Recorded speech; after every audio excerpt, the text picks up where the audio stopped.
명언 스냅에 오신 걸 환영합니다. 인생에서 가장 가까운 관계, 우리의 시작과 끝을 함께하는 인연, 바로 형제입니다. 피를 나눈 관계이기에 세상 모든 고난 속에서도 서로에게 가장 든든한 울타리가 되어줄 것이라 믿습니다.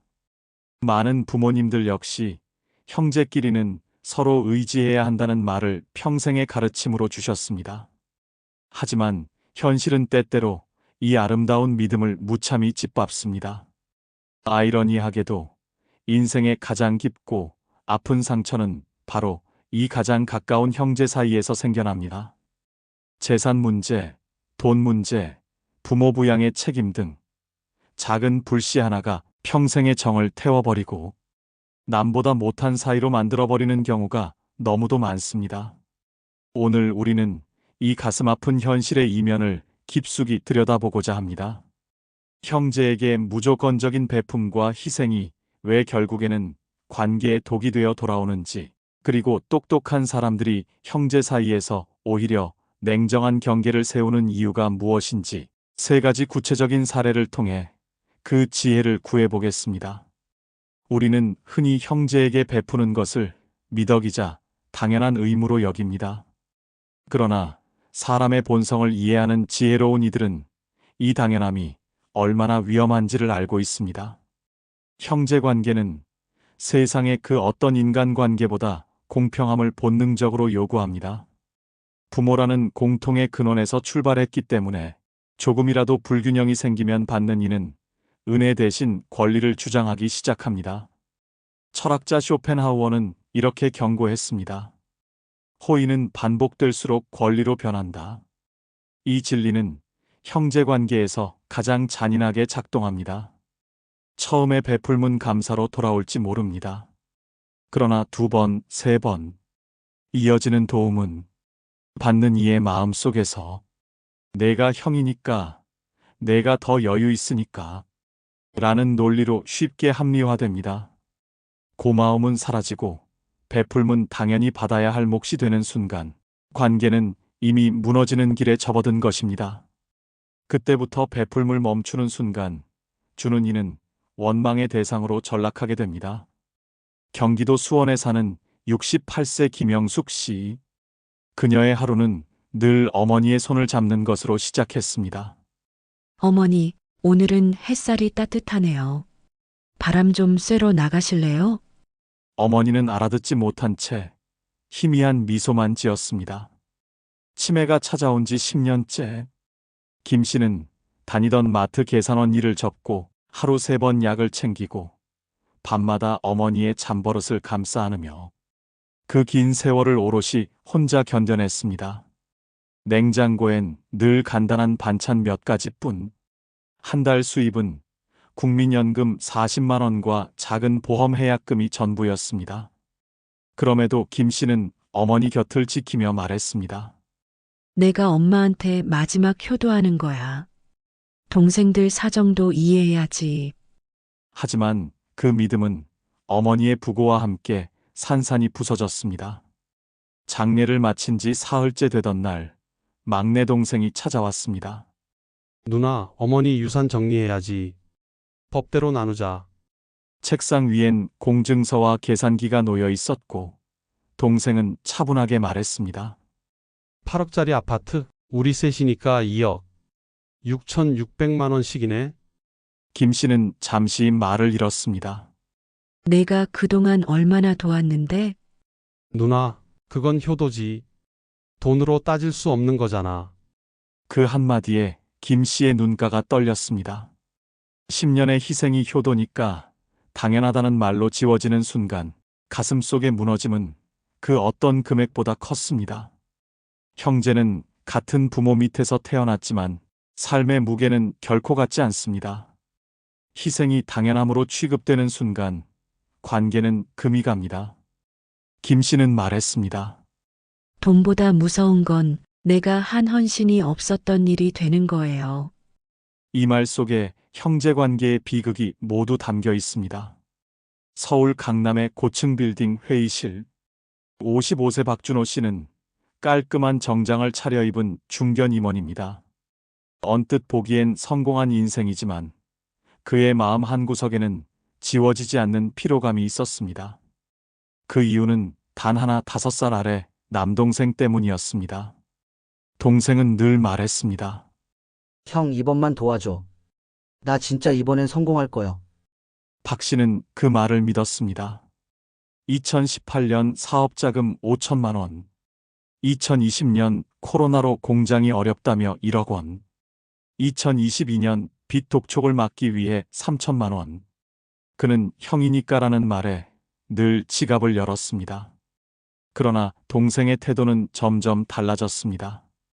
감사 대신 당연함이 자리 잡았습니다. 형은 나보다 잘 사니까. 이 정도는 괜찮잖아. 가족인데 형수님도 이해하실 거야. 그리고 운명의 5번째 부탁이 찾아왔습니다. 아내가 20년 다닌 회사를 퇴직하며 모은 돈으로 오랜 꿈이던 아파트 계약을 앞두고 있던 날이었습니다. 밤 10시에 동생의 전화가 울렸습니다. 형, 이번엔 진짜 마지막이야. 5천만 원만 더 도와줘. 이거 막아야 해. 안 그럼 나 완전 망해. 나 길바닥에 나 앉으면 형이 어떻게 잠이 오겠어?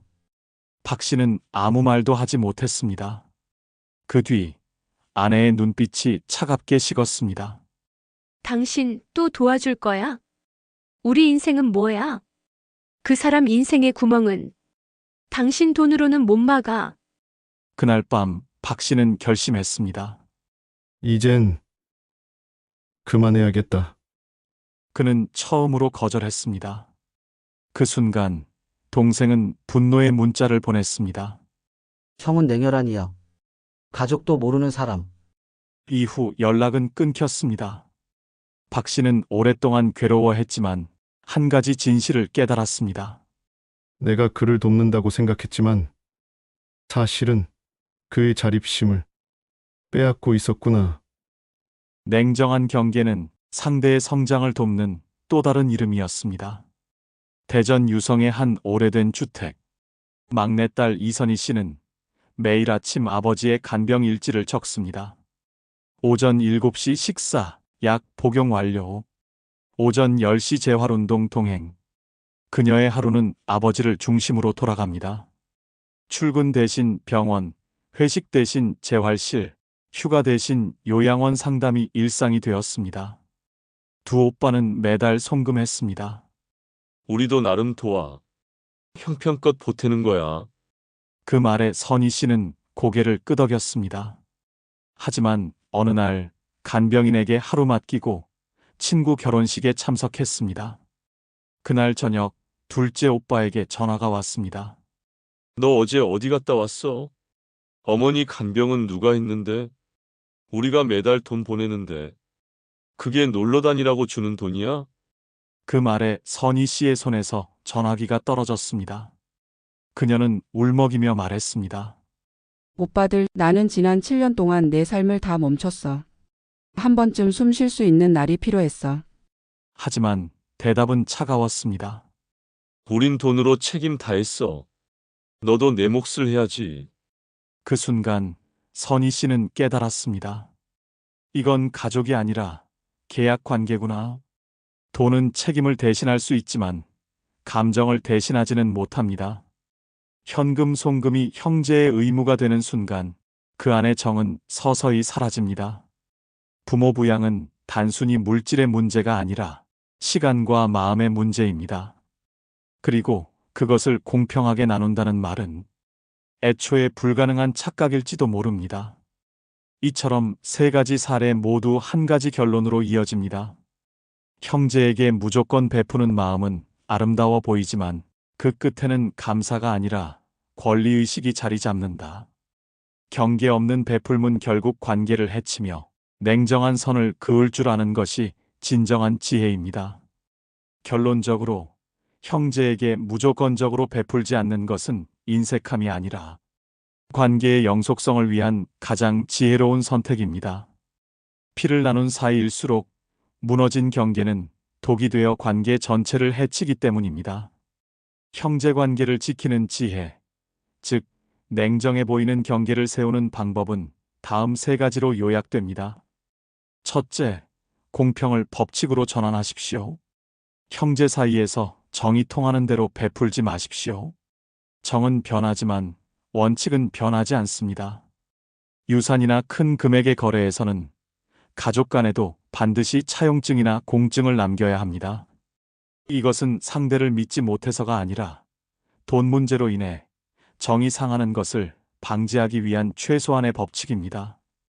명확한 기록은 받는 이가 고마움을 잊고 권리로 착각하는 순간을 막아주는 안전장치가 됩니다.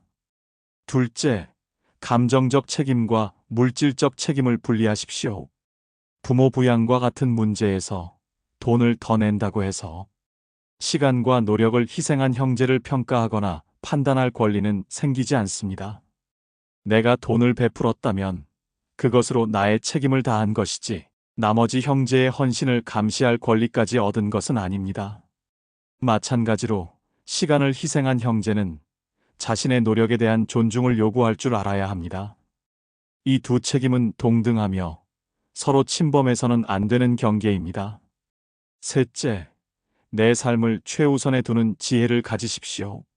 가장 똑똑한 사람은 형제에게 베풀기 위해 자신의 가정을 희생하지 않습니다.